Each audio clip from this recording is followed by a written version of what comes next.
En application des dispositions des articles 117 de la Constitution et 119 du règlement intérieur du Sénat, la 14e session ordinaire administrative du Sénat, qui s'ouvre ce mardi 1er février 2022, a été convoquée par décision numéro 006/S/P/CAB du 31 janvier 2022 du président du Sénat, le vénéral Pierre Ngolo. La conférence des présidents du mardi 25 janvier 2022 a arrêté l'ordre du jour de la session à cette affaire libellée ainsi qu'il suit. Affaire numéro 1, projet de loi autorisant la ratification du traité portant création de l'Agence africaine de médicaments. Affaire numéro 2, projet de loi portant code pénitentiaire en République du Congo.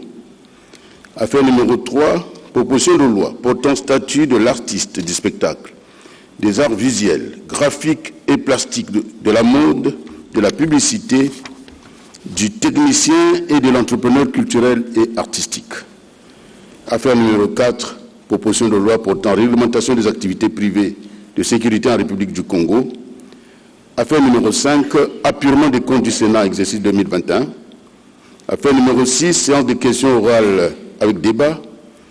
Affaire numéro 7, question d'actualité. Tel est circonscrit, vénérables sénateurs, mesdames et messieurs, lors du jour de la présente session, et je vous remercie pour votre aimable attention. À présent, j'invite respectueusement le vénérable président du Sénat à bien vouloir prendre la parole pour son discours d'ouverture.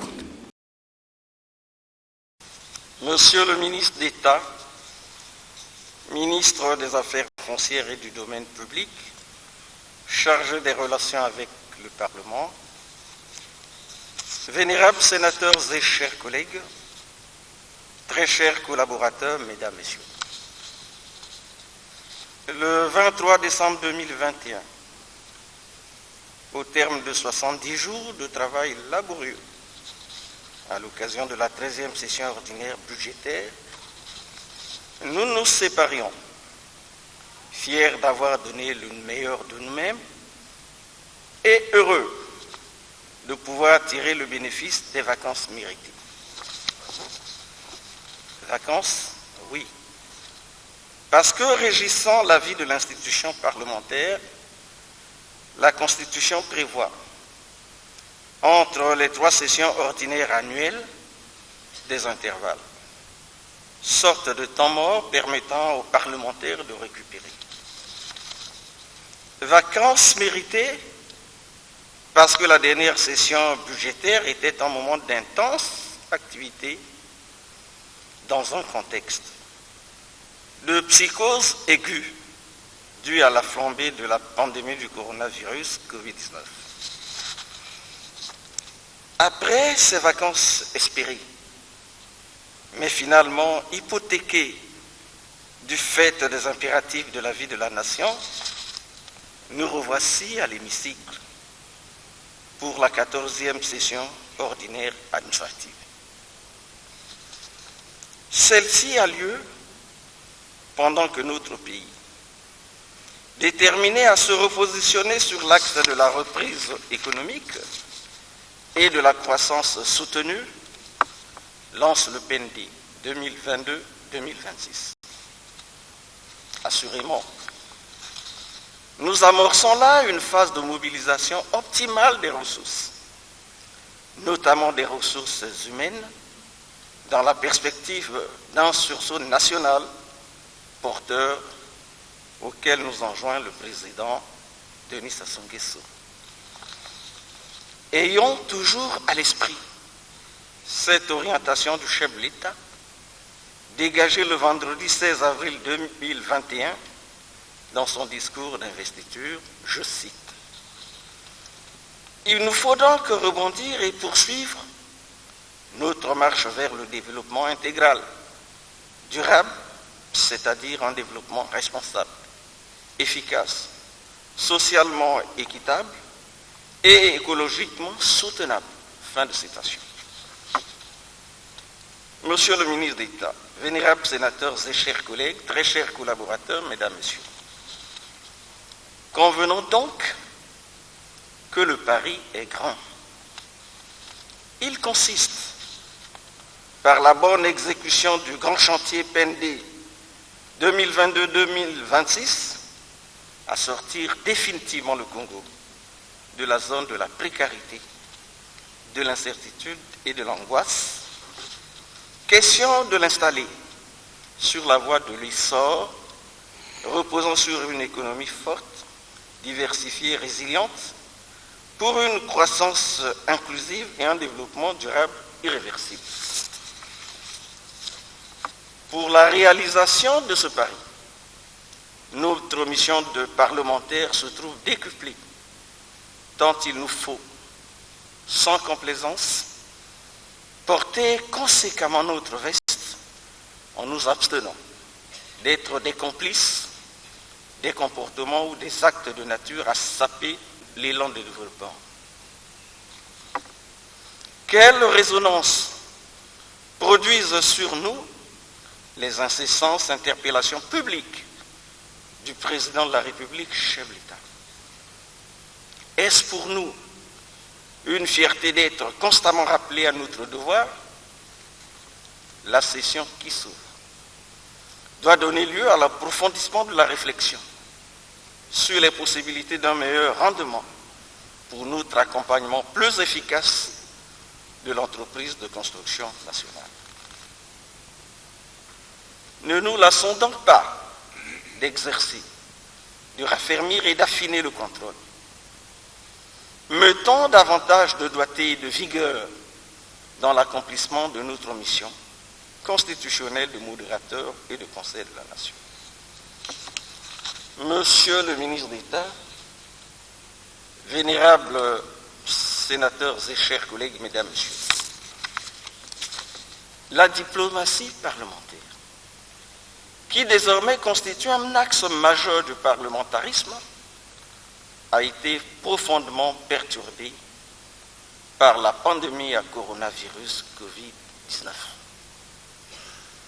En dépit de la persistance du fléau, nous devons nous efforcer cette année de marquer notre présence aux différentes rencontres interparlementaires, quel que soit le mode retenu, virtuel ou présentiel. Il nous revient donc de prendre toutes les dispositions nécessaires relatives aux contributions dans toutes les entités pour que notre Parlement reprenne sa place au sein de l'arène parlementaire internationale. La voix du Congo, la voix du Parlement congolais, généralement appréciée et attendue des autres, doit de plus en plus se faire entendre dans le grand mouvement visant à ce que la diplomatie des peuples serve utilement la diplomatie classique, afin que, par l'amitié, la solidarité, les peuples se portent garants de la paix dans le monde. Monsieur le ministre d'État, vénérables sénateurs, très chers collaborateurs, mesdames, messieurs, aujourd'hui, notre monde, qui entre-temps commençait à souffler l'air serein de la détente que nous saluions, semble replonger dans la crispation de la guerre froide. La situation qui prévaut à la frontière Russie-Ukraine place l'humanité devant les risques de reconstitution des deux blocs prêts à imposer aux citoyens de la planète le spectre de la violence. Le Sénat souhaite que le règlement de tout litige se fasse en privilégiant la paix. En Afrique, l'évolution de l'actualité établit de façon insistante la non-intériorisation par les élites des règles du pluralisme politique et le recours à l'interruption de l'ordre constitutionnel apparaît comme la meilleure réponse aux insuffisances de gestion constatées. Il convient que l'Afrique s'arrime à la marche mondiale avec surtout la correcte assimilation de la culture démocratique. Vénérables sénateurs et chers collègues, très chers collaborateurs, je voudrais pouvoir espérer en chacun de nous plus de vigueur, afin de mieux nous atteler à la tâche qui nous incombe au cours de la présente session ordinaire avec un esprit de sacrifice et de responsabilité. Je vous invite donc à continuer de faire inlassablement preuve d'esprit patriotique et de rester attachés aux profondes aspirations de nos concitoyens. Le temps des réformes, il faut le reconnaître, est souvent un moment exigeant et diversement apprécié en ce que les réformes bousculent les habitudes et les intérêts. Le futur, l'avenir, c'est ce qui commande et doit commander la mission des hommes qui ont de l'ambition pour leur pays, ambition devant s'accompagner d'une période de renaissance. Aussi, voudrais-je vous convier, très chers collègues, à bien exploiter l'espoir né des fructueuses offensives diplomatiques du gouvernement pour des délibérations responsables.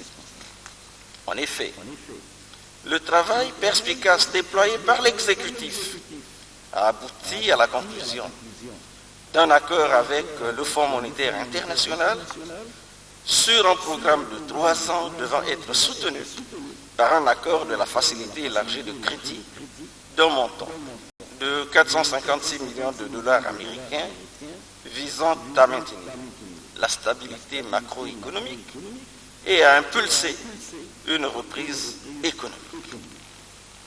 Œuvrons inlassablement à être les artisans déterminés de la relance de notre économie. Bon travail à tous. Je déclare ouvert les travaux de la 14e session ordinaire du Sénat, 3e législature. Vive le Sénat, vive la démocratie, vive la République. Je vous remercie.